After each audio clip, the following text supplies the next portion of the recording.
All right, thank you, Carolyn. Good afternoon, everybody. My name is Bryce Wray-Nelson, and we are very excited to have you all here today for our discussion about the Crossroads Partnership for Telehealth.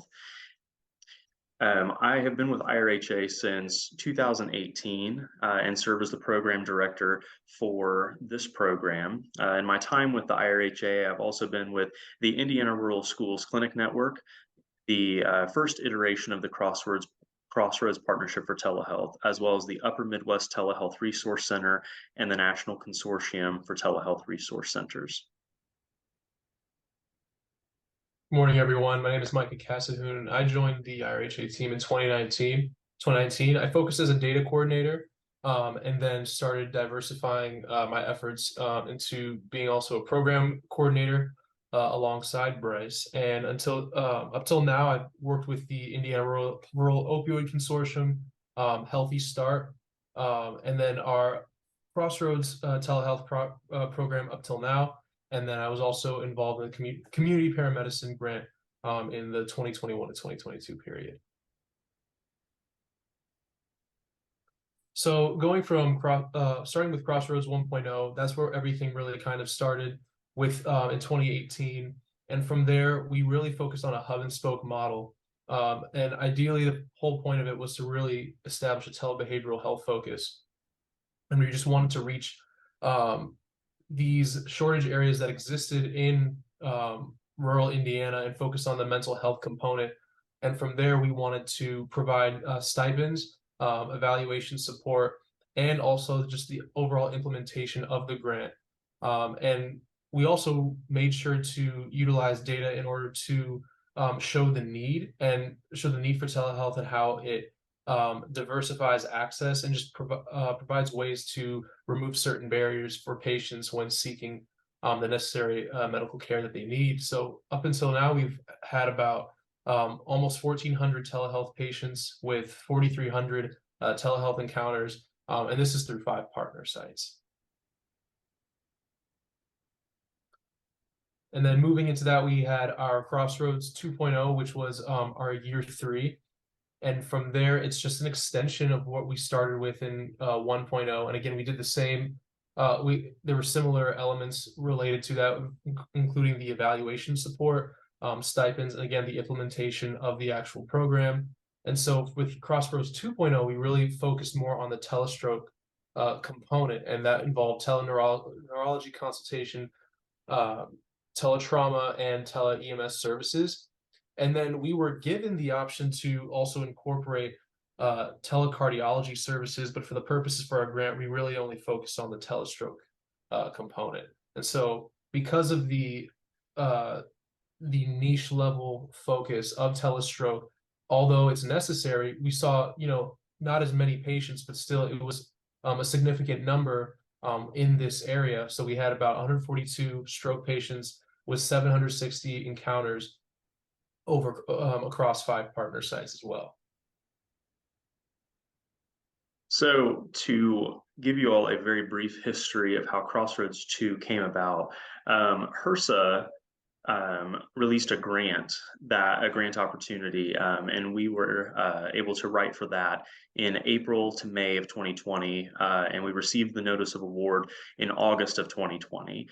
So we officially began this program September 1st of 2020, and immediately we had 1 out of 5 partner sites that went live when we first launched.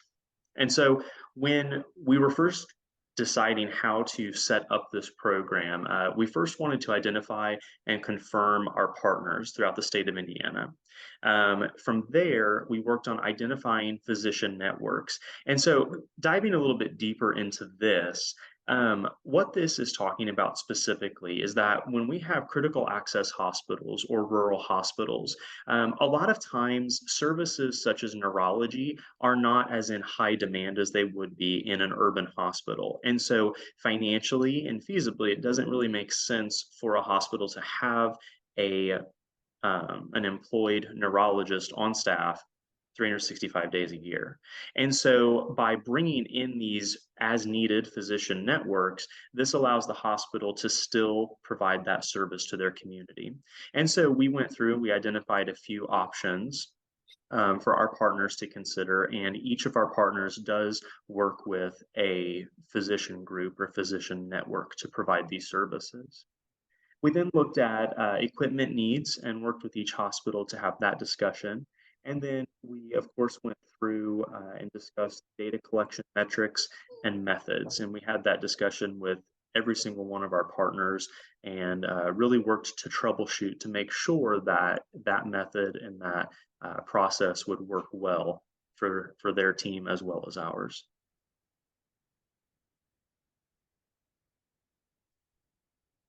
So when we look at just benefits for Tele-Stroke, um, we know that it allows for rural hospitals just to be more effective in treating their higher acuity stroke patients.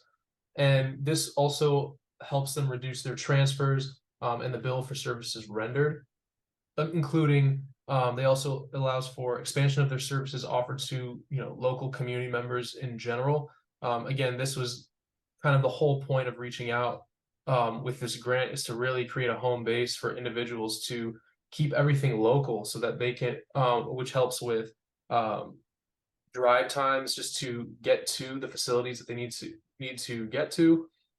This saves time, money, gas, and it also just keeps the finances local in a way that just to bolster the community as a whole. So that's a really key element in keeping everything just local.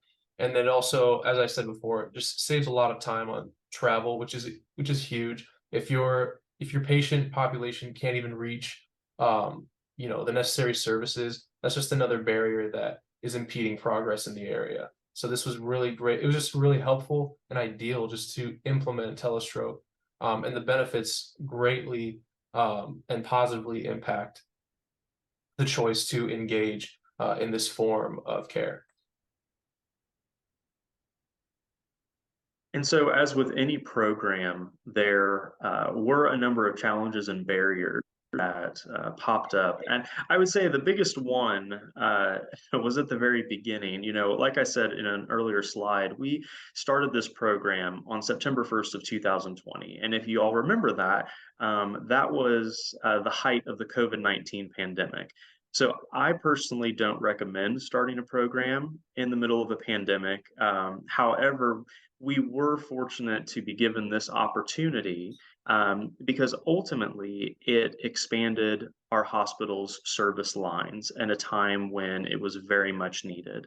Um, we all remember at that time, hospitals were dealing with extremely high patient census, low staff census, and delays in data transmission.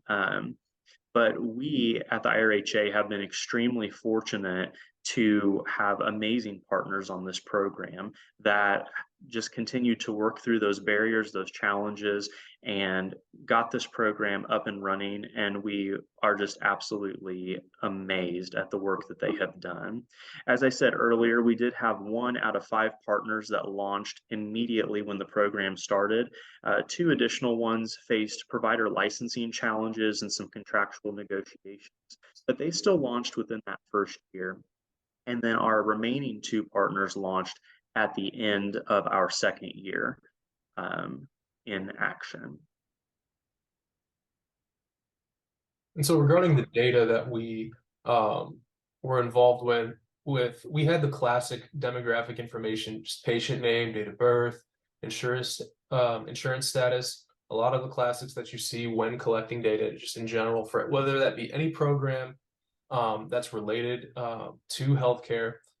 There was also a very specific set of data that we really focused on, which is visit date, provider type, reason for the visit, diagnosis codes, which includes ICD-10 codes, treatment codes, discharge status, averted transportation type, and averted transfer hospital location. And then we also included TPA administration as well. So again, a lot of these metrics can be found again in other healthcare facilities, programs, or grants. And then if you look below, again, we have our more specified metrics that are for specifically Tele-Stroke. Absolutely. And when it comes to the metrics, the idea behind the metrics and delivery of that to HRSA and the Office for the Advancement of Telehealth is to continue building this evidence base for telehealth to show the federal government that it is a worthwhile cause and it does expand healthcare access for those that might otherwise not receive that. Now, when it comes to rolling out our program, IRHA works to not only provide that stipend to our partners, but we also work in a number of different ways to help the program have a seamless transition and a seamless time being implemented throughout the hospitals. One of the ways we really help to do that is through the development of different resources and content. And so a few examples of what we've developed in the 3 years that we've been working is a tele-stroke visit workflow to really help the providers and patients have a better understanding of what that tele-stroke visit is going to look like, as well as a welcome packet, which mainly was used at the very beginning of the program that really laid out the metrics, the methods, the point of the program, and introduced them to us, their team, and so on and so forth to help them get that introduction. And then the other item that we've really worked on is the sustainability guide. And so when it comes to any grant funded programming, what we want to make sure of is that at the end of the 3 to 4 years of funding that you receive, that the program will still be sustainable and be able to be funded after that funding ends.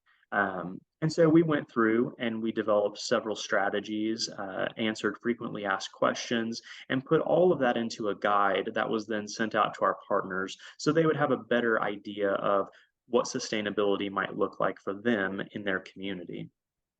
And so one of the pieces of content that we would like to share with you today specifically is the tele-stroke workflow.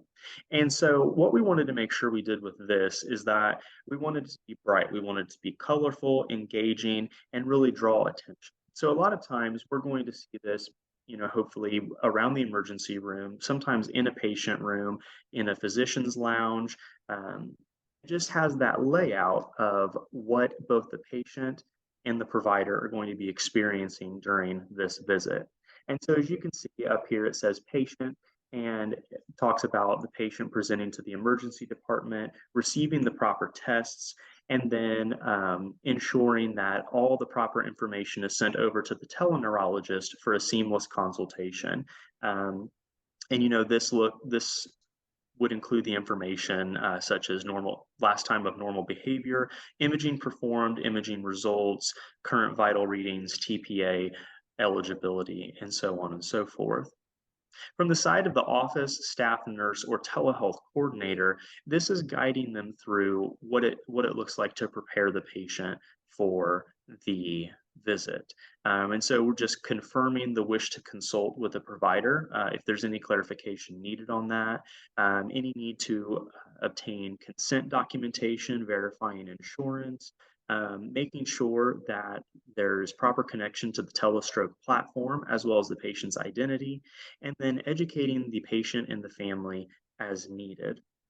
And so from the provider standpoint, number 3 there, we want to make sure that the patient and family members are prepared for the stroke appointment and just have them do a very brief overview, a brief walkthrough of what that visit is going to look like. And then afterwards, discuss further with the consulting neurologist for additional medical decision making, helping to clarify if there are any questions after the visit. And then, of course, completing that documentation of the encounter, writing prescriptions, discharge or admission paperwork, transfer paperwork, and so on and so forth. And so what this allowed our partners to do was really have a standardized workflow that would help make the visit a little bit more seamless for the patient. And we all know in stroke, time is really of the essence. And so we were very, very happy to be able to develop this for their emergency rooms. So in 2022, the Crossroads team began just to work on expanding our research in general. And then we wanted to really develop more resources that focused more on a prevention and lifestyle medicine side.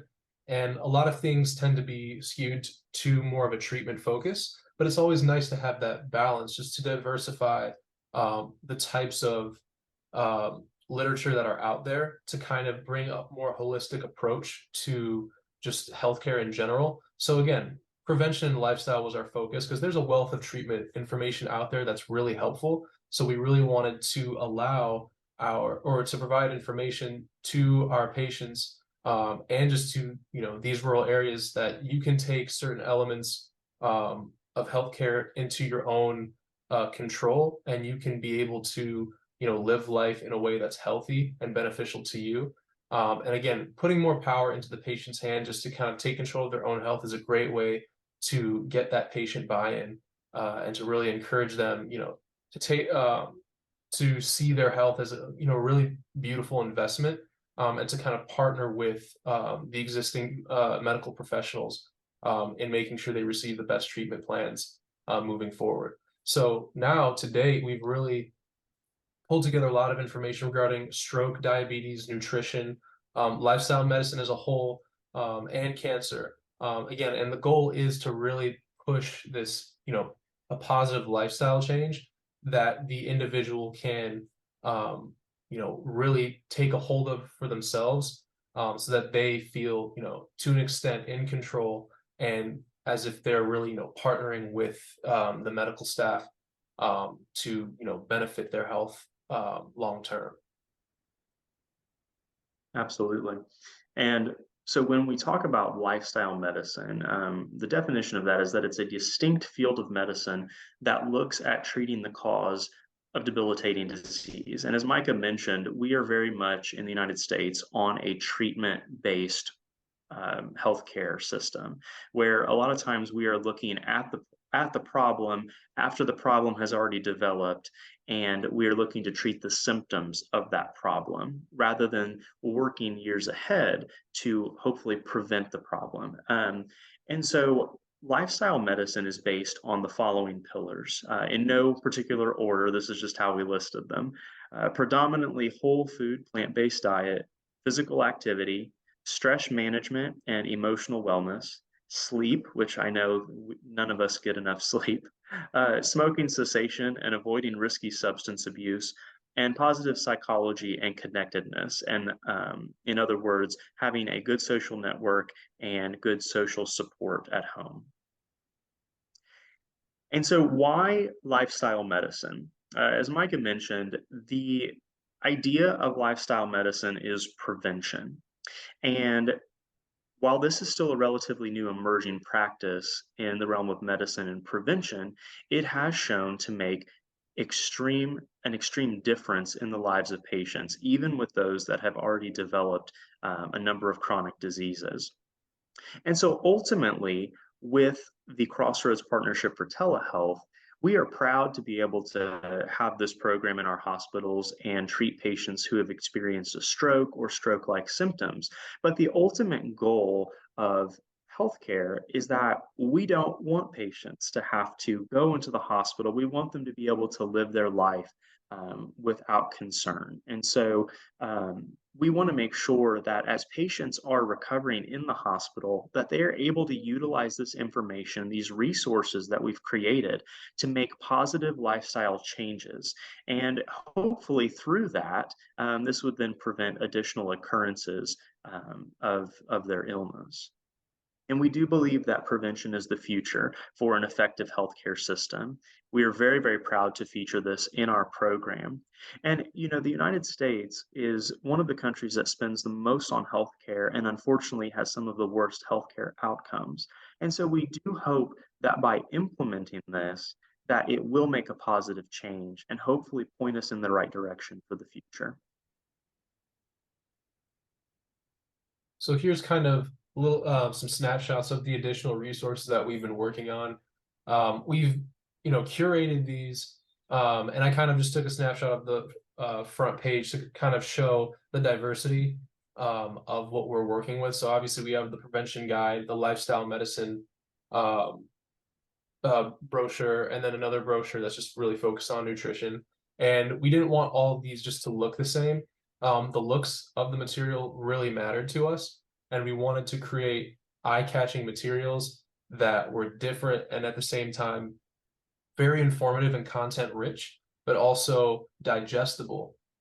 for any individual who stumbled upon the product. So ideally, like we're going to keep pumping these out, and this is kind of like an arm of the grant that we're really wanting to develop and continue putting our time and energy into, because the amount of information, again, within just the healthcare world or industry, whatever you want to call it, is vast and very deep. And so we want to take information that is, we want to create tools and resources that are succinct to the point, but also hold on to a certain amount of depth, but provide actionable steps that patients can actively and proactively just move forward, hang on to those and sink their teeth into it, and truly just implement it into everyday life. So ideally, creating these resources are not something that we're just throwing together, toss it away, and hope someone latches onto it.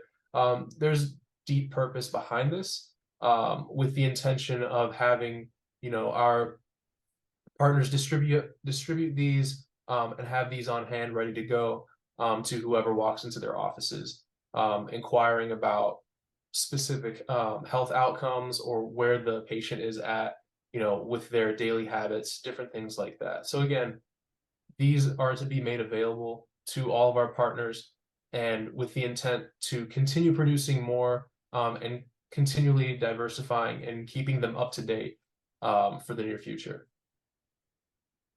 Absolutely. And as Mike had mentioned, there are a number of different formats that these come in. And the document on the left, I wanted to highlight just very briefly, is the stroke prevention guide. And so this is the inpatient education that we have sent over to our partners, for the physicians, the nurses, the advanced practice professionals, to come into the patient's room and highlight several key points of information when they do their rounding.